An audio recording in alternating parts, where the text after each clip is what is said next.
જરાક થોડુંક રિવિઝન કરી લઈએ આપણે. હાલો, इसको हम बड़ा बनाते हैं.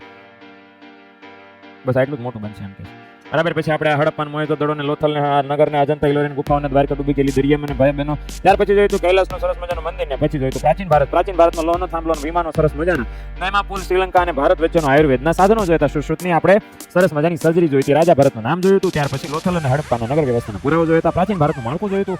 અને ત્યાર પછી રોજગારીના રાષ્ટ્રીય એગ્નસ મેડિસિનની વાત કરી હતી, જેને આપણે અંગુશ મેડિસિન કીધું. ગુગા જેવો ઔરંગઝેબ હતો વચ્ચે.